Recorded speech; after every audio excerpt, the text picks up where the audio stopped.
Radio Arson, une série de podcasts proposée par la bibliothèque de la Villa Arson.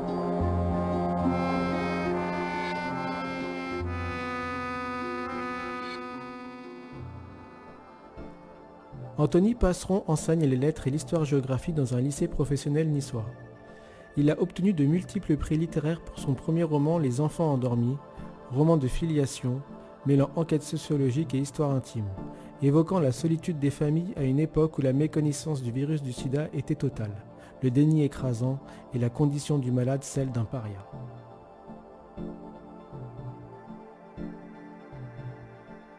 Bonjour Anthony Passeron, bienvenue sur Radio Arson. Bonjour, merci infiniment. Aujourd'hui, je suis épaulé par Jean-Philippe Delivera. Je suis maître de conférences en sciences de l'information et communication à l'université de Grenoble-Alpes et donc j'ai travaillé sur les questions liées à la prévention du sida. Voilà, entre autres. Il y a presque 2 ans, tu publiais Les Enfants endormis.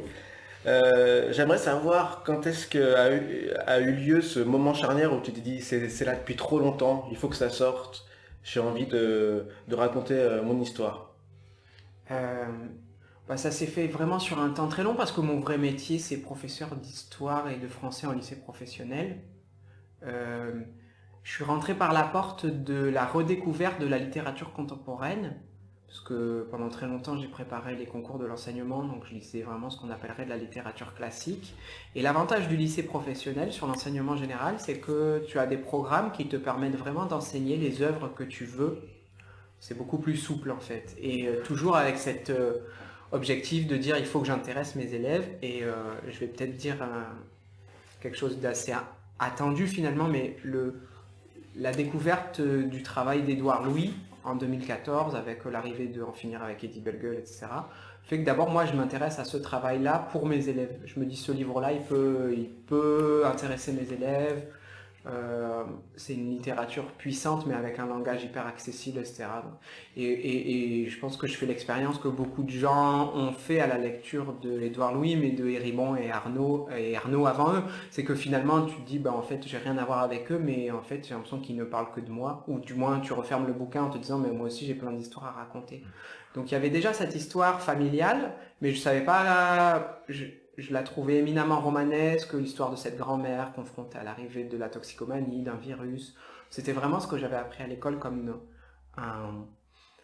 vraiment, pour moi, ça correspondait à une trame romanesque, des personnages qui sont confrontés comme ça à un élément perturbateur qui va bouleverser leur vie, etc.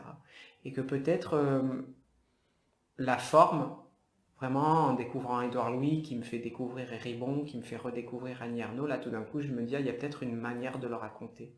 Et donc là, oui, à partir de là, il germe en moi cette idée que c'est pas interdit, que je peux peut-être commencer à essayer de raconter. Et beaucoup plus tardivement, c'est à partir de 2017-2018, voulant me documenter, parce que dans ma famille, on veut pas me parler de l'expérience directement, quand je veux vraiment savoir ce que ça veut dire d'avoir un frère, un beau-frère, un fils séropositif au tournant des années 83-84, pour essayer de ne pas faire d'anachronisme. Dans la famille, personne ne veut me répondre, ils me disent que de toute façon, ils ne savaient rien, et le peu qu'ils savaient, ils l'ont oublié, donc je me penche dans le corpus scientifique de l'histoire du VIH, et je trouve une deuxième histoire qui me semble elle aussi éminemment romanesque, et je me dis peut-être que si on raconte les deux, c'est possible. À l'origine, quand je dis c'est possible, c'est que mon seul objectif était de terminer un manuscrit. La possibilité d'une publication, j'espérais trouver un débouché éditorial, mais d'abord c'était qu'est-ce qui va me motiver à écrire jusqu'au bout, quoi. Et ce stratagème-là, il apporte sans doute plein de choses dans le livre, mais c'est d'abord un stratagème qui me permet moi d'aller au bout d'un projet d'écriture, parce que je n'arrivais pas à exprimer la violence que traverse cette famille, la honte qu'elle traverse, j'arrivais pas à l'exprimer sans raconter la violence de l'arrivée du VIH-Sida dans la société française, et que ce stratagème-là, il me permet de faire des allers-retours en fait, qui vont permettre au lecteur de réaliser dans quel contexte global cette famille rurale se retrouve plongée avec l'arrivée de la toxicomanie et du VIH chez l'un de ses fils. Oui, donc en fait, je voulais te demander, donc un temps de germination assez long pour un premier roman. Est-ce qu'il y a des tentatives avant d'écrire des romans autres, d'être un romancier en fait? Oui, j'ai commencé l'écriture à proprement parler à partir de l'université. euh, et j'ai commencé par écrire sur des blogs en fait. C'est vraiment le format par lequel j'ai commencé. Après, c'est plus des amis qui m'ont encouragé en lisant ce que j'écrivais sur un blog. Ils m'ont dit, mais tu sais, tu pourrais envoyer des trucs à des éditeurs. Donc là, j'ai commencé par faire de la poésie. Je me suis fait rembarrer de partout. Et une deuxième fois, j'ai fait une nouvelle aussi qui a été refusée de partout. Mais à chaque fois, dans les deux cas, c'est arrivé qu'une seule fois.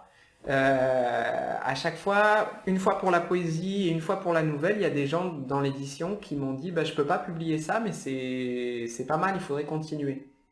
Donc au milieu des refus, il y a quand même eu à un moment des gens qui ont qui ont écrit sur un mail, non pas une réponse type, mais en disant en fait j'ai bien aimé, ça correspond pas à ce qu'on fait, mais continuez si un jour vous avez d'autres choses, pensez à nous. Donc ça a suffi à me motiver. Et par contre, j'étais vraiment arrivé à un moment de saturation parce que tu reçois des lettres de refus sur un délai assez long. Je veux dire, tu envoies 25 manuscrits, mais en fait, ils vont arriver, tes lettres de refus vont arriver sur un an à raison d'une par mois, tu vois ce que je veux dire. Donc ça, c'est très fatigant. Et donc, je m'étais dit que ce manuscrit-là, ça serait ma dernière tentative. Mais que... voilà, ça serait ma dernière tentative, je m'étais dit ça, mais en vrai, je pense que j'aurais continué quand même. Et quand en fait, j'ai terminé mon manuscrit au moment où le confinement est arrivé. Et je comptais sur la salle des profs pour imprimer mes manuscrits. C'est ma petite révolution à moi, tu vois, c'est le côté, puisqu'on n'est pas très bien payé, voilà, c'était mon truc. Et donc ça s'est pas fait, donc du coup j'ai tapé éditeur, éditrice sur Facebook et j'ai trouvé des gens. Il y a une dame de chez Grasset qui s'appelle Juliette Jost, qui est l'éditrice de Gaël Faye, des trucs comme ça, et je ne le savais pas à l'époque, mais je lui ai envoyé, je lui ai dit voilà, je sais que normalement ça se fait pas comme ça, mais là avec le confinement je peux pas imprimer mon manuscrit. Elle était très gentille, elle m'a dit il se trouve que moi aussi je suis chez moi en fait comme tout le monde, et que envoyez-moi-le et puis je vous dirai. Puis elle m'a dit en fait c'est pas mal mais c'est pas pour nous, vous devriez aller voir chez des gens qui font ce qu'elle appelle ce qu'elle a appelé, moi je savais pas que ça existait, le mot je le connaissais pas, de la non-fiction. Donc elle m'a dit vous devriez aller voir du côté des éditions Globe. Maintenant j'ai retrouvé ce mail dans mes archives, elle parle aussi de Premier Parallèle, des éditions du sous-sol. Ok, bon moi j'envoie premier de la liste et puis j'écris à Globe et je leur dis c'est la dame de Grasset qui m'a dit d'aller vers vous comme une sorte de recommandation pour me rassurer, dire ils vont vraiment venir. Et oui, et le temps que Valentine Gay des éditions Globe me lise, elle a mis une petite semaine, elle a d'abord mis un premier message pour me dire j'ai seulement commencé mais ça a l'air chouette, donc vraiment je vous réponds vite. Et entre-temps, il y a des maisons d'édition qui m'ont répondu en me disant mais en fait le sida on en a trop parlé, il y a trop eu de livres là-dessus. Ce qui je pense était un stratagème pour me dire que c'était pas assez bon pour eux. Je veux pas me cacher derrière cet argument-là, parce que je pense que si vraiment ils avaient été éblouis par ce que j'avais écrit, ils n'auraient pas reculé forcément devant ça. Donc je ne veux pas trop donner de crédit à cet argument-là, mais c'est vrai que Globe, à l'inverse, quand ils ont dit oui, ils ont dit non, en fait c'est le moment d'en parler. Il y avait aussi cet argument chez certains d'entre eux de dire mais là on sort d'une pandémie, les gens ne voudront pas relire un truc d'une pandémie passée, alors qu'à l'inverse, Globe a dit voilà, il faut s'en occuper. Et comme Globe n'était pas tout à fait prêt à se lancer en littérature française, c'est d'abord une maison qui fait de la traduction.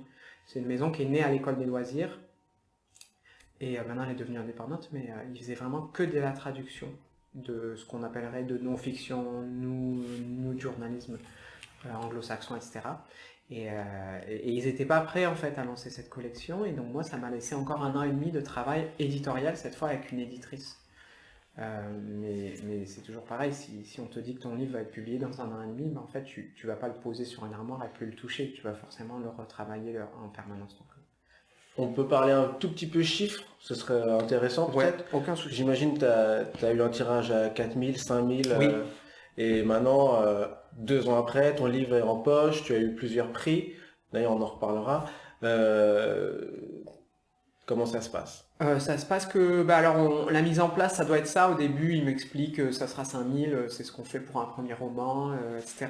Très vite, on est invité à la grande librairie, donc c'est quand même une émission prescriptrice, donc il réimprime. Et là, aujourd'hui, pour un premier roman, on est à 40 000 exemplaires en grand format, donc c'est vraiment super chouette, c'est une grande chance. Et là, il vient de paraître au livre de poche. Donc le livre de poche, ce qui va changer, c'est que il va être beaucoup plus accessible, distribué beaucoup plus largement en dehors des librairies. Et le livre de poche s'est vraiment montré très intéressé parce que eux, il y avait plusieurs éditeurs de poche qui étaient intéressés, mais eux, j'ai l'impression qu'ils avaient vraiment ce truc de dire c'est un livre qui peut se vendre longtemps, dans le sens où c'est une thématique qui va intéresser aussi bien des scolaires que des gens, un public plus large, etc. Donc il vient de sortir en poche. Et ça fait partie des choses qui n'étaient pas trop prévues. Moi, j'étais très content d'avoir un éditeur. Ma seule demande, c'était pourvu que j'en vende assez pour avoir le droit d'en faire un deuxième. C'était juste ça. Et c'est assez satisfaisant. Après, c'est un peu comme... il y a tous les volumes existent en fait en littérature. C'est-à-dire que 40 000 exemplaires pour un premier roman, moi je dis waouh, c'est beaucoup et tout, mais pour des gros vendeurs, c'est ridicule. Tu vois ce que je veux dire? Il y a toutes les échelles possibles. Et même à la limite, j'en parlais avec la maison d'édition, quand tu publies un truc vraiment qui te tient à cœur parce que tu y crois, des fois on peut dire que c'est un succès à 1000 exemplaires parce que tu as publié un truc qui est tellement de niche que c'est déjà énorme, donc il n'y a pas de volume de référence. Pour se faire connaître, 40 000 exemplaires pour un primo-romancier, c'est vraiment beaucoup. Tu vois ce que je veux dire? Surtout sur un livre sur le VIH, qui est quand même pas... il y a un potentiel d'acrymal assez fort, quoi. Petite parenthèse sur les couvertures. La couverture du livre original était avec des images en Super 8, j'imagine, de ta famille. Et en livre de poche, j'imagine que tu n'as pas la main mise sur la couverture. En fait, j'ai la main mise. Alors, j'ai pas la main mise, c'est très relatif. Contractuellement, j'ai mon mot à dire sur les couvertures. Par contre, quand le grand format arrive, Valentine Gay me dit ça serait bien que tu me donnes des photos de famille si tu y consens, etc. Et moi, j'avais très peur de cet exercice parce que les livres sur lesquels il y a des photos de famille, ça renferme un peu le propos sur l'intime en fait. Et je voulais pas trop de ça. Je voulais pas qu'on reconnaisse juste une famille parce que mon procédé, mon objectif, c'était je raconte l'histoire d'une famille, mais cette famille est présente en tant qu'archétype pour raconter plein d'autres familles, etc. Donc j'étais très réticent à l'idée d'utiliser les archives perso pour la couverture. Et elle m'a dit non, mais on va faire une sorte de patchwork. Et c'est vrai que c'était la première fois qu'il montait cette maquette-là, etc. Mais en vrai, moi, je n'étais pas emballé par la couverture. Et là, on revient à la question précédente, c'est que tu es un primo-romancier, tu es très content d'avoir trouvé un éditeur. Quelle que soit la couverture qu'on te montre, tu dis merci beaucoup, très bonne idée, et voilà. Mais en vrai, ça ne me satisfaisait pas trop. Pour la couverture du poche, en fait, le livre de poche a essayé d'utiliser des photos de famille aussi, ça ne s'est pas fait. Et en fait, cette couverture du livre de poche est en fait une couverture qui a été initiée par l'éditeur italien. C'est la couverture de I ragazzi addormentati chez Guanda.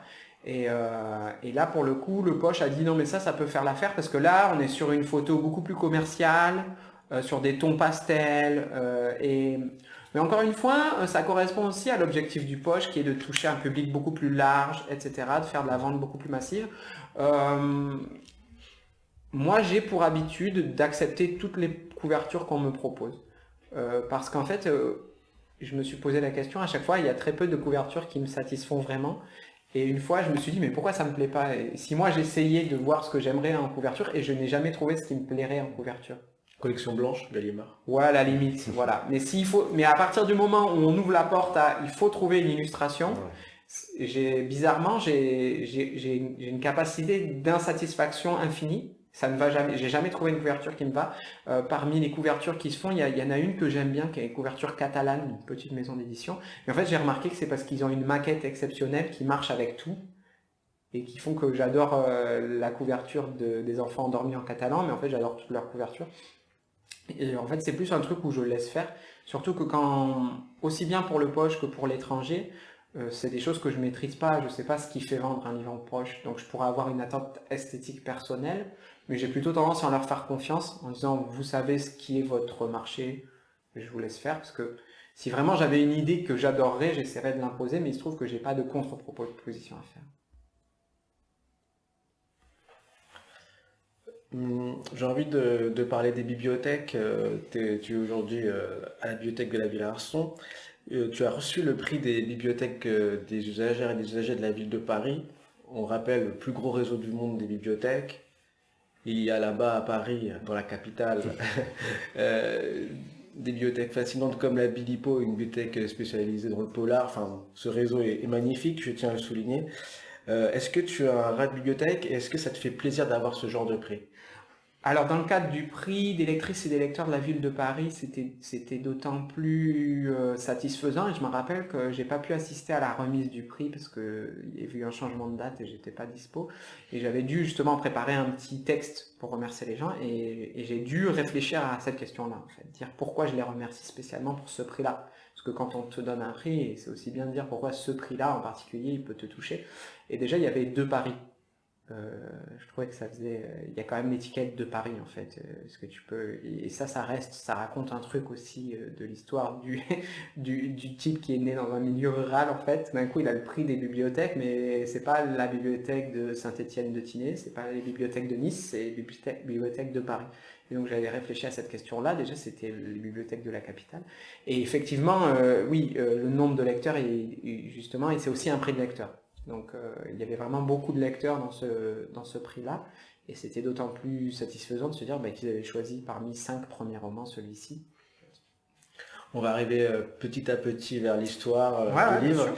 Avant, j'ai envie de te demander, maintenant qu'on a parlé voilà, de l'édition du livre, est-ce que tu te sens capable d'écrire autre chose que ton histoire familiale? Est-ce que au fond de toi, tu sens que tu as cette envie d'être un romancier? Qu'est-ce qui va arriver bientôt? Est-ce que maintenant que ça a bien marché, qu'on en a parlé, ton éditrice Valentine Gay te pousse à publier assez vite quelque chose? Ça a pu être une de ces tentatives, en disant que ça serait bien de ne pas attendre que la fenêtre se referme, profiter d'être un petit peu dans les mémoires des lecteurs pour republier quelque chose, mais à l'usage, je me rends compte du temps qu'il m'est nécessaire pour écrire un livre.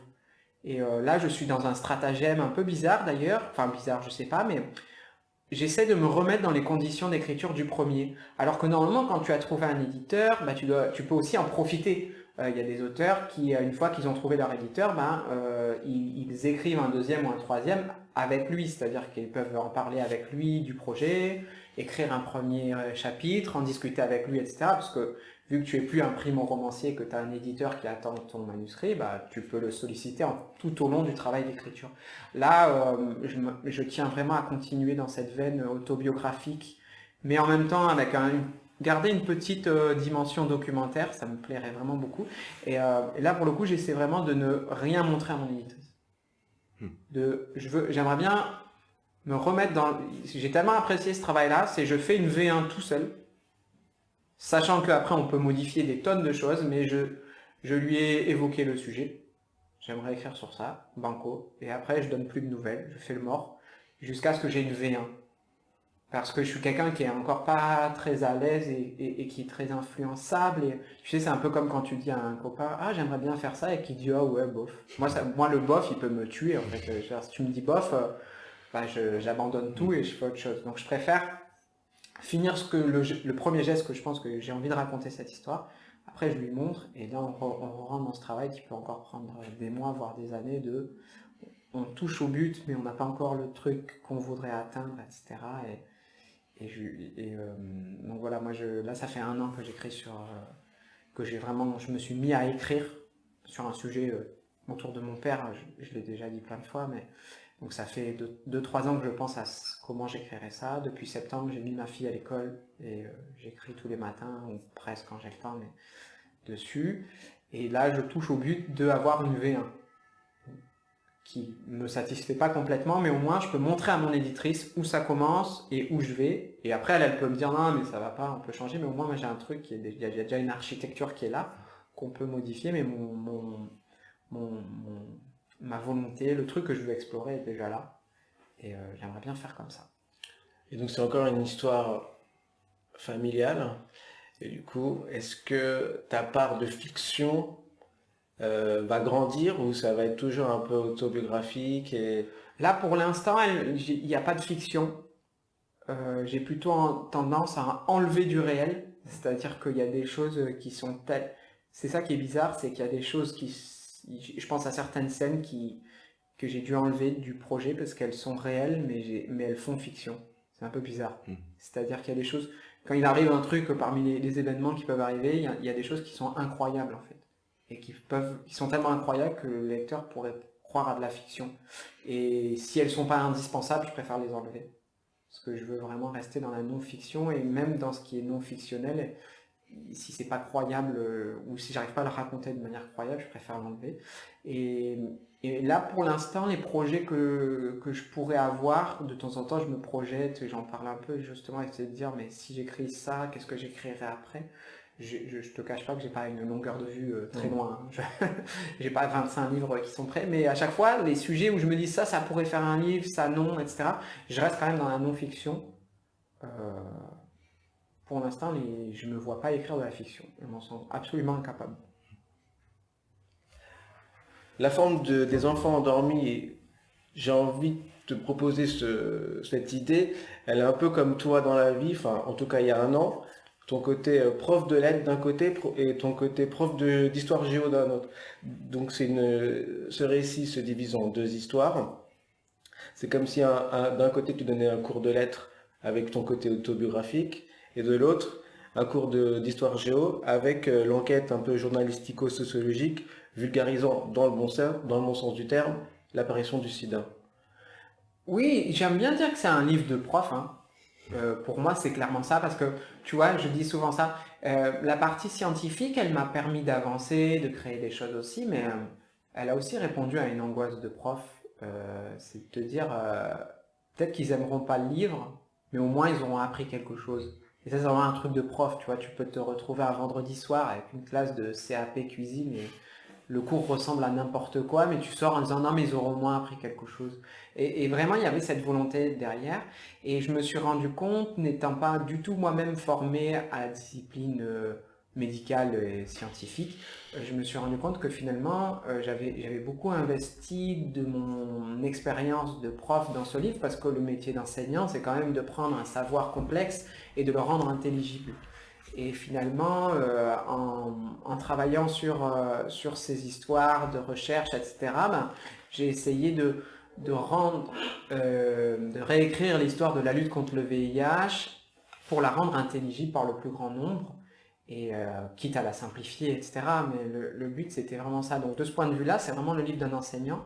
Et c'est vrai, maintenant, c'est toi qui me fais réaliser que oui, finalement, dans la partie familiale, je reprends plus une expérience de mes lectures d'enseignants, comme on en parlait tout à l'heure, de ce que j'essaie de faire découvrir à mes élèves, de ces récits-là, qui sont plutôt des récits de transfuge, terme dans lequel d'ailleurs je ne me reconnais pas du tout, et j'ai bien vu qu'avec la mode du concept de transfuge de classe, souvent en librairie, les gens ils aiment bien me tendre la perche en disant « est-ce que vous n'êtes pas un transfuge ?» Je pense que je fais partie d'un grand nombre de gens qui ont peut-être monté un étage dans la hiérarchie, tu vois, et qui sont d'autant plus sensibles au récit de transfuge que quand on parle ça à Annie Ernaux, Didier Ribon, on parle de trajectoires extrêmement vastes, enfin.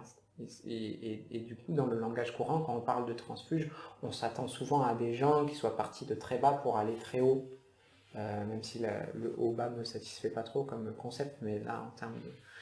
On se comprend, et je pense que quand je lis Annie Ernaux et Ribon, je vois aussi que j'apprécie ce travail-là, ce qu'ils font de leur expérience, qui montre qu'ils ont traversé des mondes sociaux, économiques, etc., différents, mais j'ai l'impression d'avoir un peu repris ça, plus pour la dimension géographique, parce que pour le coup, je viens vraiment pas d'un milieu populaire, je viens de la classe moyenne, et je pense qu'aujourd'hui, on peut dire que je fais partie des classes moyennes supérieures, voire peut-être, si disons-le, quoi, je fais partie des bourgeois, quoi.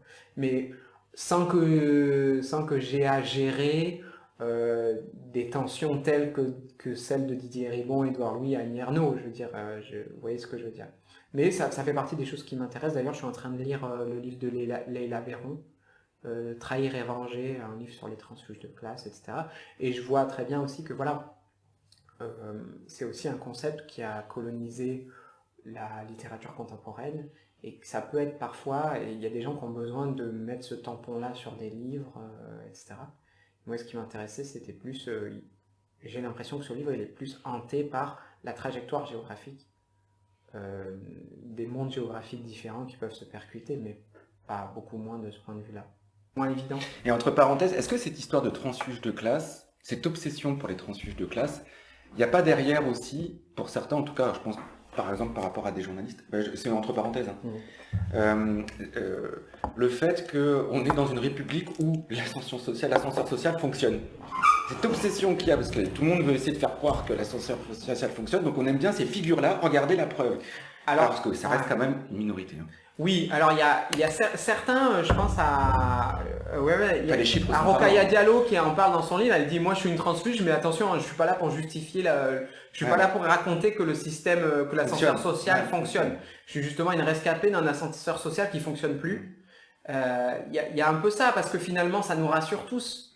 Ça nous rassure tous cette histoire de transfuge. Et en même temps, il y a quand même pas mal de transfuges qui disent moi je suis un accident dans le logiciel, parce qu'en fait, formellement, l'ascenseur ne marche pas. Et c'est aussi, par contre, je pense qu'aussi, il y a aussi des archétypes, il y a des modes, et que dans beaucoup de médias, parler des transfuges, c'est aussi affirmer son intérêt pour certains thèmes sociaux. Et d'ailleurs, il n'y a qu'à voir comment sont traités les transfuges dans le Figaro. Il faut lire les articles de Bec BD sur Édouard Louis, quoi. C'est une violence, mais je crois qu'il avait titré un article genre c'est ouin au pays de Germinal, enfin d'une violence de classe. Mais et de la même manière, les journaux de gauche vont plutôt vraiment donner corps à ces récits-là pour montrer qu'il existe encore une domination, une violence de classe, etc. Donc je pense que c'est aussi un thème dans lequel les journaux, aussi bien de droite que de gauche, peuvent trouver un moyen de s'exprimer, en fait. Donc tu parlais de stratagème au moment de l'écriture, que tu avais besoin en fait de cette partie médicale, l'histoire un peu du début de la découverte, de la découverte du VIH, avec la concurrence avec les Américains, etc. Et que alors c'était un stratagème pour toi, tu l'as dit, parce que tu avais besoin de ça pour aller jusqu'au bout de ton témoignage, de la partie plus témoignage. Et moi, ce que j'ai trouvé brillant dans le livre, et vraiment bien, c'est que ton objectif, moi ce que j'y ai vu, c'était surtout l'objectif dont tu parlais, c'est-à-dire vraiment montrer l'histoire du sida d'un point de vue médical, on va dire collectif, l'importance du collectif de découvrir cette maladie dont on ne connaissait rien, de découvrir le virus, et l'impact que ça a eu dans les familles. Ce que ça a pu révéler de pratiques qui étaient ignorées des familles. Enfin, ça a abordé des thématiques sociétales dont ta famille, mais d'autres, beaucoup d'autres, étaient très éloignées. On parlait d'homosexualité, on parlait de toximanie, on parlait de prostitution, de multipartenariat, etc. Et je pense que c'est ça qui est pour moi le plus brillant dans le livre, c'est que ce lien vraiment entre ce qui se passait au niveau collectif dans la sphère médicale et à quel point ça impactait les gens dans leur intimité. Et donc je trouve que ça a été extrêmement réussi, cet objectif de faire de ta famille, non pas, et moi je l'ai pas vu. À un moment je suis sorti du témoignage, j'ai plus vu le témoignage, j'ai vu effectivement, il raconte quelque chose de très juste sociologiquement, ce que ça a eu un impact dans une famille, et là tu as réussi de montrer une famille pour moi archétypale, pour avoir travaillé sur le sujet. Vraiment, pour moi c'était ça qui est essentiel dans le livre. Et donc, ok, on parle de non-fiction, mais ça va juste au-delà d'un témoignage, etc. C'est vraiment regarder ce que ça a fait dans les familles, et on peut généraliser en fait, tout à fait. Enfin, d'un point de vue sociologique, on peut généraliser ton expérience à ce que vivaient les familles. Je voulais savoir par rapport à cette partie recherche, on reviendra là-dessus, sur l'impact dans la sphère privée, mais les recherches que tu as faites, combien de temps ça t'a pris, parce que tout est juste, pour connaître le sujet, tout me semble était juste. Et combien de temps ça t'a pris, et s'il y a eu quand même une vérification derrière, est-ce que dans la maison d'édition, ou est-ce que on t'a indiqué un conseiller, quelqu'un qui vérifie, ou est-ce que tu as eu la crainte de ça, de faire des erreurs? Alors oui, j'ai été hanté par l'idée de faire des erreurs, parce que quand bien même on allait apposer le mot de roman sur ce qu'allait devenir mon livre, je tenais à la solidité de la dimension documentaire. Je suis rentré par des documentaires justement sur les sites de vidéos, comment ça s'appelle, Vimeo, YouTube, etc. Et après, c'est par là que je suis rentré. J'ai découvert les principaux protagonistes, et j'ai découvert que chacun d'entre eux, je pense à Winnie Rosenbaum, à Luc Montagnier, à Françoise Barré, à Jean-Claude Sherman, qui habite à Nice d'ailleurs, il habite à Cigné, il fait sa retraite là-bas. j'ai vu qu'ils avaient tous soit écrit directement des livres, à l'époque pour alerter, faire le point sur les connaissances du virus, mais parfois des livres plus rétrospectifs pour raconter ce qu'avait été leur aventure de la découverte du VIH. Et donc j'ai pu vraiment me documenter comme ça, et après on a élargi le cercle jusqu'à des thèses, comme sans doute la tienne d'ailleurs, et pour essayer d'élargir le spectre. Et déjà ils sont pas toujours tous d'accord sur leurs souvenirs. Parce que par exemple, je prends un exemple tout bête, mais dans un documentaire, Willy Rosenbaum dit que c'est lui qui a l'idée d'aller chercher dans un ganglion, à l'époque on ne trouve rien dans le sang. Et c'est là qu'on va trouver un virus. Alors pour toi et moi, ça ne va pas nous empêcher de dormir, mais après j'avais rencontré Françoise Barré qui m'avait dit non, on a décidé ensemble ça. Mais pour toi et moi, ça ne va rien changer, mais pour eux c'est fondamental, cette idée de dire non, attendez, je pense... Parce que c'est cette décision qui fait que c'est les Français et pas les Américains qui découvrent le virus, etc. Bref, il y a quand même un prix Nobel à la clé. Françoise Barré, je me rappelle qu'elle disait elle en avait parlé avec les Américains, et que eux, les Américains, par exemple, ils avaient déjà dès le début cette idée du prix Nobel. Elle raconte un truc qui n'est pas dans le livre, parce qu'elle m'a raconté après, mais que... Enfin, elle l'a raconté à beaucoup de gens, pas qu'à moi d'ailleurs. Je l'ai déjà rencontré, donc je sais plus ce qu'elle a dit dans le documentaire, ce qu'elle m'a dit à moi. Donc ce qu'elle a dit là, elle l'a dit dans un documentaire, mais qu'un jour les Américains sont à Paris, Robert Gallo commence à constater que oui, ce virus français, ça a l'air d'être quand même celui-là, le responsable de la maladie, et pas celui qui fait mine d'avoir découvert, qu'on découvrira être un ersatz du virus français, mais que lui de suite il s'agace, etc. Et elle en lui disant, mais ça va, calme-toi, parle pas du prix Nobel, enfin t'as pas raté le prix Nobel, et lui dit mais si justement en fait. Et dès les années 80, lui il atteint un prix Nobel avec ça, bon il sera donné aux Français, etc. Donc c'est un endroit où il y a beaucoup de tensions parce qu'ils sont pas tous d'accord, ça a été aussi des années très intenses pour eux, mais en même temps le temps a passé, donc il a vraiment fallu essayer de croiser un maximum de choses, de documents, et parfois sur des détails vraiment anecdotiques, mais ça montre aussi, ces détails-là montrent aussi la fragilité du souvenir. Par exemple, quand le ganglion doit partir de la Pitié-Salpêtrière vers peut-être Claude Bernard d'ailleurs, je ne sais plus exactement, mais je crois que c'est de la Pitié-Salpêtrière, vers Pasteur, on dit que c'est Françoise Brun-Vésinet qui l'emmène dans sa voiture, puis d'autres disent qu'il y allait en taxi, dans une glacière, enfin... Oui, c'est des détails effectivement. C'est des détails, mais tu te dis, si ça c'est flou, qu'est-ce qui, dans le central, peut être plus fragile? Donc j'ai essayé de faire au mieux, tout en sachant que la perfection n'existait pas, mais qu'il fallait essayer de rendre au mieux ça. Par contre, au moment où j'écris, j'envoie des mails à Willy Rosenbaum, j'envoie des mails, je retrouve leurs mails sur Internet, mais ils ne me répondent pas. Et de toute façon, je me dis, j'ai pas encore d'éditeur, j'ai rien... Et à partir du moment où je trouve un éditeur, je me fais pas relire, mais par contre, j'arrive à rentrer en contact avec un infectiologue niçois qui est à la retraite, qui s'appelle Pierre Della Monica, et lui, c'est vraiment le type qui a vu la pandémie arriver à Nice. Donc lui, vraiment, il met d'une certaine aide pour essayer de ne pas dire de bêtises, etc., même s'il ne me relie pas littéralement. Il me semble que les éditions Globe l'ont fait relire, mais toujours dans le cadre, ils ont demandé ça... ils m'ont pas dit à qui d'ailleurs, donc je pense qu'ils ont dû activer un réseau à ce moment-là, dans les maisons d'édition en fonction de la thématique des livres, il doit y avoir des relecteurs, je sais pas, c'est une bonne question. Par contre, depuis, ce qui s'est passé, c'est que depuis, j'ai rencontré des gens qui avaient lu le livre et qui avaient été au plus près de ces gens dont il est question dans le livre, et ils m'ont dit c'est vraiment, il n'y a pas d'erreur, etc., formelle. Je crois qu'il y en a une en vrai formelle, il y en a une, à un moment vers la fin, je parle du docteur Catlama, Christine Catlama, et je lui prête un binôme qui est pas le bon. D'accord. Donc voilà, mais c'est vraiment sur un truc, je cite pas le bon nom vraisemblablement. C'est inadmissible. Voilà, je ne conseille pas de lire ce livre. du coup, le livre ne vaut plus rien. Mais par contre, ça a quand même été une angoisse. Je me rappelle une fois, un médecin a téléphoné chez Globe et a dit « Je viens lire Les enfants endormis, est-ce que je peux parler à l'éditrice ?» Et je sais que c'est ce jour-là que mon éditrice elle était pétrifiée en fait. Et là, j'ai réalisé qu'en fait, elle avait quand même un peu peur qu'un jour quelqu'un téléphone en disant c'est n'importe quoi, etc. Et justement le type avait dit non, c'est hyper bien écrit, est-ce que je pourrais avoir le mail de l'auteur? Le type avait écrit, c'est vachement bien raconté, hein, franchement et tout. Donc, c'est très clair et très pédagogique, on le disait tout à l'heure, on l'évoquait en plus. Et j'ai vraiment pensé à mes élèves. Je me disais il faut que mes élèves puissent lire ce livre. Et c'est vrai que dans l'ensemble, les gens m'ont fait ce retour-là. Certains m'ont dit, moi j'ai lu que la partie familiale, la partie scientifique c'est trop compliqué. Donc le dosage a été compliqué à gérer. Après moi, c'est compliqué d'avoir un jugement objectif sur le fait que c'est bien vulgarisé et lisible, parce que c'est un sujet que je connaissais bien, donc tous les personnages toutes les personnalités publiques, etc., je les connaissais, j'en ai rencontré aussi certains. Mais il me semblait quand même que quelqu'un qui ne connaissait pas du tout cette histoire, du début vraiment de la découverte du VIH et de l'arrivée de l'épidémie, moi il me semblait que c'était tout à fait compréhensible, en tout cas que c'était bien pédagogique, mais c'est difficile de le dire quand on connaît soi-même déjà un peu l'histoire. Je voulais revenir aussi sur cette maison d'édition qui t'avait dit le sida, on en a trop parlé. Alors moi je pense que c'était pas un argument pour masquer le fait qu'ils ne l'avaient pas aimé ou qu'ils n'avaient pas trouvé qu'il y avait beaucoup de qualité, parce que c'est assez juste, c'est assez vrai. Je pense que ce qui était indicible pour eux, c'est de dire c'est plus la mode et qu'ils avaient peut-être peur que ce soit pas vendeur, c'est plutôt ça, moi je pense. Mais là où il y a un peu de mauvaise foi, c'est que oui, on en a beaucoup parlé, il y a eu beaucoup de livres. Ce n'est plus la mode, d'ailleurs je dis ça aussi pour les SHS, en sciences humaines et sociales. À un moment, les recherches sont complètement taries sur la question du VIH, etc.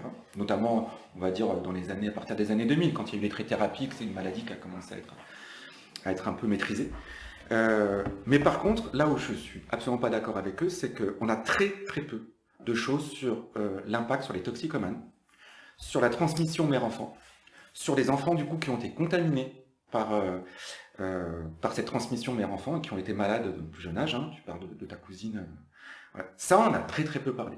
Donc c'est pour ça, je pense qu'effectivement, c'est bien qu'ils soient en livre de poche, parce que ça va donner une certaine pérennité. Et là, pour le coup, le livre de poche a bien compris que, oui, sur le long terme, ça peut être un livre qui va compter, parce qu'on a très peu parlé d'eux. On a beaucoup parlé, en fait, des homosexuels, des migrants, un peu plus tard, les migrants, dans les hétérosexuels, la contamination sexuelle, en fait, mais très peu de la toxicomanie. Alors, première question, est-ce que tu avais conscience de ça, qu'il y avait peu de choses là-dessus, sur ces cas-là? Oui, et c'est même, et c'est pour ça que je suis pas historien du tout, hein. Je suis prof d'histoire en lycée professionnel, mais universitairement, j'ai pas de démarche d'historien, j'ai fait des études de géographie, mais j'ai quand même c'est dans cet angle mort, c'est dans cette absence de représentation des toxicomanes, qui plus est de la ruralité, que je me suis senti autorisé à écrire. Donc oui, j'en avais conscience, que j'ai quand même passé en revue les œuvres emblématiques en littérature, évidemment Guibert, etc. Et j'ai bien vu que ma famille, ou du moins la dimension qu'avait traversée ma famille, n'était pas du tout représentée, et que c'est notamment ça qui m'a autorisé à écrire. Et c'est vrai que Valentine Guay, quand elle reçoit le manuscrit, je me souviens qu'elle m'a dit, évidemment on a beaucoup parlé du sida, mais ça je crois pas que ça a été dit. Ou peu. Ouais, je suis d'accord. Et je pense que elle a compris l'intérêt de parler du sida dans cet angle-là. Exactement. Ouais. Et alors, est-ce que, tu vas me dire si tu es d'accord ou pas, moi, en lisant ton livre, je me suis dit, mais à mon avis, on en a très peu parlé parce que très vite, épidémiologiquement, la contamination par échange de seringues a été très basse. Après, notamment, l'autorisation de vente libre de seringues en pharmacie au début des années 90, je crois que la contamination par voie intraveineuse a été très très basse par rapport à la contamination par voie sexuelle. Et puis la mère-enfant aussi, ça a été quand même très vite réglé par des traitements, etc. Oui, dès 94. Voilà. Donc, alors que 94, justement, c'est le pic de mortalité chez les malades qui l'ont contracté par des relations homosexuelles. Est-ce que tu penses que c'est ça qui a fait que très vite, on n'a plus trop parlé de ces cas-là? C'est une bonne question. Je pense, parmi les hypothèses que je me permettrais de formuler du haut de pas très haut d'ailleurs, voilà, de l'expérience que j'ai, il y a d'abord le fait que les toxicomanes avaient quand même d'abord affaire à la justice avant d'avoir affaire à les autorités sanitaires en fait. Ça raconte aussi une histoire sur la gestion de la toxicomanie en France, etc. Du fait notamment de ce problème judiciaire, plus de celui de l'addiction qu'ils avaient à gérer, notamment les associations étaient d'abord des associations homosexuelles, qui se sont battues pour eux aussi et qui les ont tout à fait intégrés, hein, aussi bien chez Aide que chez ACT UP, mais je pense que dans la partie homosexuelle, il y a eu très tôt une plus grande conscience d'une dimension sociale. Il y a quelque chose, j'ai l'impression, qui s'est écrit comme ça. Et chez les toxicomanes, pour moi, c'est quand même le poids de la vulnérabilité face à l'addiction qui a fait qu'il y a eu une moins grande prise de conscience de quelque chose de collectif et de social qui a été beaucoup plus précoce dans les associations homosexuelles. Et je sais que, je ne voudrais pas faire trop d'autosatisfaction, mais à Nice, il y a une survivante que je côtoie, qui n'a pas connu mon oncle, mais qui est vraiment un ersatz de lui, quoi. C'est une femme, elle a découvert la toxicomanie à l'université, elle s'est contaminée très tôt, et puis finalement elle a survécu jusqu'aux trithérapie, aujourd'hui elle est très engagée. Et elle me dit, mais ça c'est vraiment le livre que j'attendais. Dans le sens où elle est encore très engagée dans la lutte contre le VIH dans le 06. Et elle est adorable, Pascal, mais elle est grande gueule, tu vois. Et à chaque fois, elle est dans les débats, dans les réunions, elle est toujours agacée comme très vite, la dimension homosexuelle peut vite reprendre le dessus dans les problématiques, etc. Il n'y a pas longtemps, j'assistais à un débat qu'elle faisait sur, justement, on parlait des dangers du chemsex.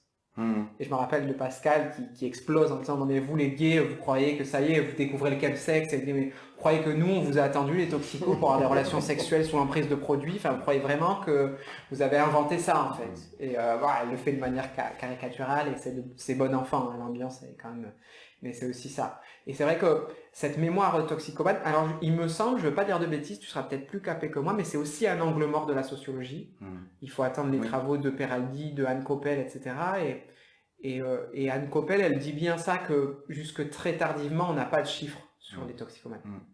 Ils sont sous les radars, en fait. Même sur la prostitution, ça a été compliqué de gérer ça aussi auprès de la prostitution. Ouais. Donc je pense que... Mais en tout cas, cet angle mort-là, pour l'apprenti romancier que j'étais, m'a vraiment encouragé. Ouais. Parce que tu te dis pas... déjà, trouver la motivation à écrire un manuscrit qui a toutes les chances de finir à la poubelle, c'est quand même pas très facile, mais ça m'a aidé de me dire, bon, je raconte quand même une dimension du VIH qui est pas trop représentée, donc peut-être ça a une chance supplémentaire d'intéresser quelqu'un. Et là, je reviens sur ce côté archétypal de ta famille, parce que là, on peut faire une montée en généralité, c'est que toxicomanes, soit les homosexuels, les prostituées en général sont en rupture familiale, mais les migrants aussi, tu parlais des Haïtiens, après on a parlé des migrants, c'est le vocabulaire des professionnels de la prévention, les migrants. Là où c'est archétypal, c'est qu'il faut rappeler effectivement quand même que dans les années 80, on l'oublie un peu, mais le sida c'était la peste. Le VIH était vraiment considéré comme la peste, les malades étaient considérés comme des pestiférés. Jean-Marie Le Pen faisait des propositions de sidatorium pour vraiment les enfermer, quoi. Et puis il disait carrément que c'était des pestiférés dans des émissions grand public. Voilà. Et pour avoir rencontré aussi des surveillants, comme tu les appelles, des gens qui ont été malades dans ces années-là et qui ont réussi à résister jusqu'à l'arrivée des trithérapies, ils parlaient même du fait d'avoir du mal à accès aux soins, c'était assez violent. Il y a un téléfilm en 2 parties d'ailleurs qui montre bien ça, c'est Sa raison de vivre, je crois, avec Clémentine Sélarié, qui montre assez bien vraiment à quel point ces gens étaient vraiment sous une risque de stigmatisation et de rejet de la société. Et on parlait même des séropositifs coupables, enfin il y avait les malades coupables, c'est-à-dire les homosexuels, c'était leur mode de vie, les toxicomanes, ils n'ont eu que ce qu'ils ont cherché, et puis les malades, on va dire, victimes, qui étaient les hémophiles, à cause de la transfusion du sang contaminé, tu en parles un peu dans le livre. Et puis les enfants aussi, et les femmes qui avaient été trompées par leur mari et qui avaient contracté le VIH comme ça. Est-ce que tu as senti ça, ce côté par rapport à ton oncle sur le côté malade coupable? Oui. Un malade, normalement, il est victime, il est malade, on a la compassion pour lui. Oui, et c'est d'ailleurs le moteur de mon écriture, c'est que moi je rentre dans l'histoire familiale du VIH par la colère de mon père. Et mon père est en colère parce que pour lui, il y a les bonnes et les mauvaises victimes. En fait. Et donc je me dis, et c'est ça qui me semblait éminemment romanesque, c'est que finalement, en fait, ce que je voulais dire, c'est que le sida, il avait contaminé des corps, mais il avait aussi contaminé des liens affectifs, familiaux, etc. Et pour moi, mon père est contaminé par cette vision manichéenne du sida. Et le livre est une tentative de le délivrer de cette vision manichéenne-là en lui racontant l'histoire de sa famille dans le contexte le plus large possible. Et ça, je l'ai vraiment ressenti parce que dans la famille,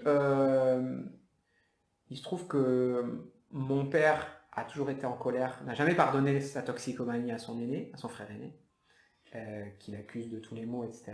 Et il a toujours été très présent et jusqu'au bout avec sa nièce, qu'il considérait justement comme la bonne victime. Et c'est vrai qu'en France, l'affaire du sang contaminé est aussi le moment où collectivement on prend conscience que c'est plus seulement un problème de marginalité, de groupes sociaux très définis, parce qu'avec l'affaire du sang contaminé, on dit, mais alors ça peut être tout le monde, quoi. Et on l'a peut-être un peu oublié. Moi, je l'ai un peu oublié parce que je n'ai pas été concerné, mais je connais plusieurs personnes dans mon entourage qui ont dû, un jour, au tournant des années 90, aller faire une prise de sang parce qu'ils avaient reçu une transfusion dans des années un peu suspicieuses, et se sont dit tous à un moment, mince, est-ce que moi aussi je vais être concerné ou pas? Et il y a vraiment ce truc-là, et à la limite, j'ai envie de te dire qu'il existe toujours, parce que aujourd'hui, je pensais un peu que je travaille sur un documentaire où j'aimerais faire parler des témoins de cette époque-là, et notamment dans l'arrière-pays. Et à chaque fois que j'essaie de faire parler les gens, souvent des familles de victimes, je dis oui, voilà, j'ai écrit un livre, votre fils était un très bon ami de mon oncle, etc. Et je me dis toujours que le livre va être un laissez-passer qui va me permettre d'ouvrir plus de portes, mais à chaque fois qu'on me referme la porte au nez, je veux dire, on ne veut plus m'en parler. Et finalement, on est quand même là, la dernière porte qu'on m'a claqué à la figure, c'était en 2023. Et je me dis, mais en fait, c'était il y a 40 ans, quoi. Je me dis, et dans les villages, c'est des jeunes gens qui sont morts, mais avant d'être séropositifs, avant d'être toxicomanes, ils avaient une vie sociale très épanouie, les gens les aimaient bien, etc. Mais à chaque fois que j'arrive à retrouver... Alors, dans l'arrière-pays, tout le monde a un surnom. Donc moi on me disait ton oncle il était très ami avec Badol. Alors Badol en patois de l'arrière-pays ça veut dire une bosse, ça veut dire enfant turbulent. Et une fois que tu commences par des groupes Facebook de village à dire je cherche un monsieur qui s'appelait Badol, est-ce que quelqu'un, donc on me donne son vrai nom, etc. On me dit mais sa mère et sa soeur sont toujours vivantes, tu trouves le numéro dans l'annuaire, tu les appelles, etc. Et en fait, c'est un nom catégorique et absolu. Ouais. Et parce que justement, je pense qu'ils font partie de ces mauvaises victimes pour toujours. En tout cas, dans certains milieux. Et je me rappelle d'avoir discuté avec Nicolas, un jeune homme qui vit avec le VIH et qui, sur les réseaux sociaux, il intervient en tant que super séro, il raconte sa vie quotidienne de séropositif. Et c'est vrai qu'il est toujours ulcéré quand on dit maintenant que les personnes sous traitement ne sont plus contagieuses, il serait temps qu'elles soient plus stigmatisées. Et il a horreur de ça parce qu'il dit mais en fait ça veut dire que quand on était contagieux, c'était une autorisation à nous stigmatiser. Enfin, tu vois, il y a un truc qui se retourne comme ça. Mais c'est vrai qu'il y a des choses qui sont toujours là. Et je sais que par exemple, il y a un médecin qui s'appelle Pascal Pugliese qui est infectiologue à l'hôpital de Nice et qui m'a dit à la fin du livre, je fais parler une survivante qui parle de la famille, qui était une amie de mon oncle. Et c'est vrai qu'elle m'a dit la chose, j'ai vraiment fait un verbatim de ce qu'elle me dit, c'est le seul moment du livre où on a une parole au discours direct. Et elle a cette phrase et elle dit ouais non ça a été dur, ton oncle il est mort et puis évidemment ta cousine ça a été compliqué, sa fille est morte aussi, elle non plus elle avait rien demandé et lui il tient au non plus. L'infectiologue il dit pour moi l'essentiel du livre c'est non plus parce que lui il a trop vu des malades stigmatisés etc. Et c'est vrai que moi quand je retranscris son verbatim j'y prête pas une attention particulière. Parce que la sphère médicale, là aussi où c'est super intéressant de partir de cette histoire de la découverte du virus, c'est que ça permet de montrer à quel point ces malades étaient stigmatisés, parce que même dans le corps, et ça on a tendance à l'oublier, dans le corps médical, effectivement Rosenbaum, il était un peu seul contre tous, il était quand même viré de Claude Bernard. Et personne ne voulait travailler avec lui, on n'aimait pas d'ailleurs qu'il s'y intéresse trop, parce que c'est fou aujourd'hui de se dire qu'au début du virus, même le corps médical ne veut pas y travailler, ne veut pas travailler là-dessus, ne veut pas travailler sur ses patients, et c'est là aussi qui permet de voir à quel point ils étaient stigmatisés. Oui, et le professeur niçois Pierre Della Monica me racontait que vraisemblablement, a posteriori, son premier cas de VIH, c'est fin 70, un type canois qui voyage beaucoup, vraisemblablement homosexuel. Et je lui dis, mais il s'est présenté à toi et t'a dit qu'il était homosexuel. Et en fait, Della Monica, il me rappelle un truc. Il me dit, non, mais fin des années 70, tu dis pas à ton médecin, bonjour, je suis homosexuel. En fait, ça marche pas comme ça. Hein. On est encore légalement, c'est pas encore tout à fait possible, etc. Et c'est aussi faire ce travail-là, c'est aussi faire ce voyage avec une société qui a quand même pas mal changé. Et je pense que la dimension aussi homosexuelle va aussi fermer des portes, même chez les toxicomanes. Pour ma grand-mère, par exemple, son fils est toxicomane. Déjà, elle n'arrive pas à y faire face, mais en plus, il attrape une maladie d'homosexuel. Et c'est vrai que je me rappelle de l'article de Jean-Paul Aron dans le Nouvel Obs quand il dit Mon Sida. Et en fait, ce livre a été publié par les éditions... Enfin, ce texte a été édité par les éditions Christian Bourgois. Et il existe, il doit entraîner des exemplaires, mais dans les archives de Bourgois Éditeurs, donc qui sont la maison associée à Globe, il en reste un exemplaire, parce que Christian Bourgois était très ami avec Jean-Paul Aron. Et en fait, dans ce texte-là, je vais le formuler maladroitement, mais Jean-Paul Aron dit en fait qu'il n'y a que cette maladie qui m'a fait prendre conscience que j'étais homosexuel. C'est-à-dire que de fait, il était homosexuel, mais il se vivait pas en tant que... Il se levait pas le matin en se disant « je suis un homo mais il dit « mais c'est la maladie des homos qui m'a fait prendre conscience que j'appartenais à la catégorie des homos, tellement séropositivité veut dire homosexualité dans toute la décennie 80. » Et alors, dans le livre, par contre, il reste, mais c'est pas une critique, hein, mais il y a un aspect qui n'est pas trop abordé, c'est celui de l'action des pouvoirs publics par rapport à la maladie. Est-ce que c'était délibéré de dire je peux pas aborder tout? Parce qu'on aurait pu dire aussi, tu évoques très rapidement la mort de Michel Foucault et donc la création de Aide par son compagnon Daniel Defer. Mais finalement, les associations ont été aussi très importantes pour déstigmatiser la maladie, venir en aide. D'ailleurs, ils étaient très proches Aide était très proche du groupe français de travail sur le sida. Les associations étaient parfois plus informées, même scientifiquement, sur la maladie, sur l'avancée des traitements que les institutions sanitaires. Est-ce que c'était un choix de dire bon, je peux pas aborder tout, donc les pouvoirs publics, il y a eu des manquements clairement. Alors tu parles du sang contaminé, ça je vais le laisser de côté. Pareil, l'action des associations, je laisse aussi de côté parce que effectivement, c'est pas un bouquin non plus qui essaie de retracer tout l'historique, sociologique, politique, avec toutes ces dimensions, je veux dire sociologique, politique. Oui, en fait, très tôt, cette incapacité, cette impossibilité chronique du roman à tout raconter m'est apparue. Il m'a semblé important quand même de ouvrir certaines fenêtres. Donc sur le sang contaminé, très clairement, je fais 10 lignes. Mais de la même manière, quand j'ai rencontré Didier Lestrade un jour dans une librairie, il m'a dit « il est super ton livre, mais tu aurais pu parler un peu plus d'Act Up ». Et je lui fais la même réponse, je fais en fait, moi, à un moment, si tu veux, il n'y a plus la place pour tout mettre, et il faut au moins ouvrir des fenêtres en disant il y a ça qui existe, et pour le sang contaminé, il y a un pavé de Laurence Lacour qui s'appelle Le Champ Sacré, enfin tu vois, il y a quand même des travaux, mais oui, il a fallu refermer des portes, enfin quasiment les refermer, parce qu'il fallait rester dans cette dimension plutôt de recherche scientifique, avec cette volonté quand même, très modeste, mais quand même de essayer aussi de faire une sorte d'almanach de ces années-là, de dire quelques répercussions politiques, la loi Barzac, etc. C'est vrai qu'il y a des moments comme ça, il y a des choses qui me semblaient importantes. La mort de Foucault, j'en parle parce qu'il y a un lien avec le médecin Jacques Leibovitch. Pendant longtemps, les médecins de Foucault disent c'est sûrement pas le sida, mais ils assistent à une conférence de Jacques Leibovitch, qui est vraiment l'un des 2 pionniers avec Rosenbaum de lutte contre le VIH.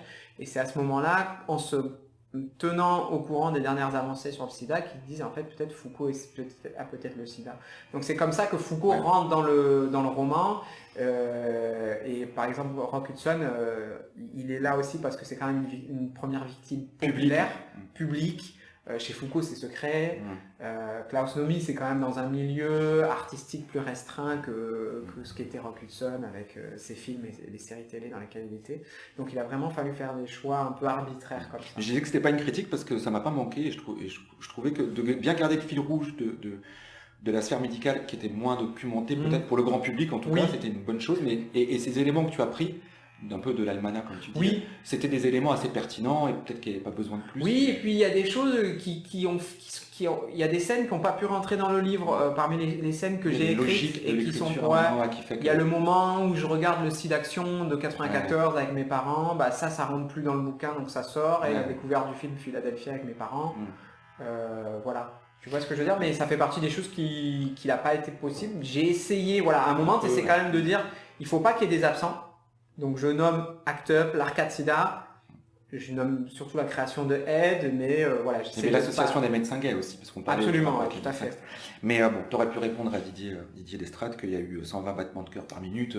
Ça va, Act Up. Ah oui, non, là je pense que ouais. Voilà, et surtout d'œuvre grand public pour faire connaître l'histoire de Act Up, ils ont bien été servis. Oui, et c'est vrai que je voulais pas voir 120 BPM tant que j'avais pas fini mon manuscrit, parce que j'avais peur que ça me décourage, ou j'avais peur d'être sur un truc trop proche, et finalement pas du tout. Mais c'est vrai que raconter l'histoire d'Act Up, après d'ailleurs le livre de Didier, Act Up, une histoire aux éditions de la Découverte, et alors après 120 BPM, c'était pas urgent. Ouais, on est bien d'accord. Ouais. Et puis c'était bien aussi, je tiens à le souligner, on a un peu oublié Willy Rosenbaum quand même, je trouve. Moi je trouve qu'on a un peu oublié dans l'histoire de la découverte du virus, bon parce qu'il y a le prix Nobel, lui il l'a pas eu, donc je trouve que je l'ai rencontré, j'ai trouvé que c'était un homme vraiment super, voilà. Et donc j'étais assez content aussi de voir pas qu'on réhabilitait, c'est un peu, le mot est un peu fort, mais on se comprend quoi, qu'on mette un peu en avant ce qu'il a fait pour la découverte du virus et comment il a résisté aussi à la pression de ses pairs. Absolument. Parce que finalement, le Nobel est quand même un diplôme de scientifique, tu vois ce que je veux dire, et que notre reconnaissance, elle est pas, nous, c'est pas ça qui va nous impressionner. La prouesse scientifique n'est pas ce qui va t'impressionner et ce qui va m'impressionner moi. Et c'est vrai que si tu regardes l'histoire du VIH du point de vue français, ça commence avec Rosenbaum et Lebovitch, qui alors, je pense que ça vient aussi de son mauvais caractère. Mais alors lui, il a complètement été blacklisté. Si tu rajoutes au fait que au moment où Rosenbaum se tourne vers Pasteur, lui, il a plus confiance envers les Américains. Lui, il va être vraiment gommé. Il y a des documentaires où il y a Rosenbaum, Lebovitch, on n'en parle pas. Il n'existe pas. La seule chose qu'on dit de Lebovitch, c'est il a aidé les Américains qui se sont viandés. Alors que quand même, Lebovitch, c'est un type qui est resté là. Vraisemblablement, c'était pas un type facile à vivre. Donc je pense que ça a aussi facilité son éloignement. Mais il est quand même le premier en France qui va expérimenter les trithérapies, etc. Et il va décéder en mars 2020, un peu dans l'actualité du Covid, qui fait qu'on ne va pas trop parler de lui. Mais c'est vrai que c'était quand même les deux pionniers qui me semblaient les plus importants, même si sans doute scientifiquement ce qui se passe à Pasteur est essentiel. Mais c'est eux qui ont quand même initié un peu la machine qui et puis Rosenbaum, il va d'abord essuyer un premier refus à Pasteur. Quand il va la première fois à Pasteur dire qu'il n'y a personne qui veut s'intéresser à ce truc, il n'y a vraiment personne qui veut s'y intéresser. Une dernière question peut-être, alors du coup, tout à l'heure tu parlais du fait que tu avais écrit ce livre aussi pour essayer de sortir de cette vision binaire. Forcément, la question qu'on a envie de te poser, c'est est-ce que la famille a lu le livre et comment ils ont réagi Oui, ils l'ont lu, mais finalement... ils l'ont lu très tardivement, ils n'avaient jamais compris que j'écrivais un livre, pas sur ça, pas comme ça, donc ça a vraiment été un choc pour eux. Il y a deux salles, deux ambiances. Il y a quand même ceux qui souffraient du tabou, qui ne trouvaient pas normal qu'on n'arrive plus à se parler de ça. Donc eux, ils sont plutôt soulagés. Et ceux qui s'étaient vraiment installés dans le tabou parce que c'était leur choix, ils appartiennent à une génération qui est plus âgée que la nôtre, qui n'a pas du tout acté que la parole pouvait avoir une dimension libératoire. Eux, ils sont plus dans l'incompréhension.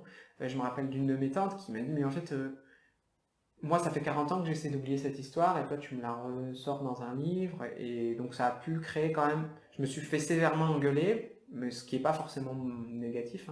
Mais vraiment, il y a eu une confrontation des points de vue qui a pu se faire qui n'aurait pas été possible sans le livre. Et vraiment, j'ai vraiment essayé d'expliquer que si elle, ça fait 40 ans qu'elle essaie d'oublier cette histoire, c'est que c'est peut-être une histoire, au sens strict du terme, inoubliable. Et que donc, il fallait en faire quelque chose, etc. Par contre, ça dit aussi quelque chose de... ça reste... Il me semble que si la honte est restée de la toxicomanie d'un frère, pour elle en l'occurrence, et de sa maladie. Et ça reste... je sais que, par exemple, justement dans la société comme Verdict, pour le citer, mais Didier Ribon, il dit il ne s'agit pas d'avoir écrit un livre sur la honte pour plus avoir honte. Moi, j'ai jamais eu honte de cette histoire, parce que peut-être j'ai été un peu protégé, j'appartiens à la génération suivante, etc. Donc j'ai toujours pas honte, et eux, ils ont toujours honte. Tu vois ce que je veux dire? De ce point de vue-là, le livre n'a pas changé grand-chose. Par contre, le livre, en fait, me dit beaucoup de choses Le livre a été très lu au village, par exemple. Mais quand les gens me disent qu'ils ont aimé le livre, c'est toujours à voix basse ou en privé. Parce que ça reste quand même une transgression. La transgression du livre, c'est d'avoir raconté l'histoire de sa famille. Voilà. Parce que pour les vieilles générations, qui sont quand même surreprésentées au village, on ne s'expose pas. Donc la vraie transgression, c'est surtout de s'être exposé. Et de ce point de vue-là,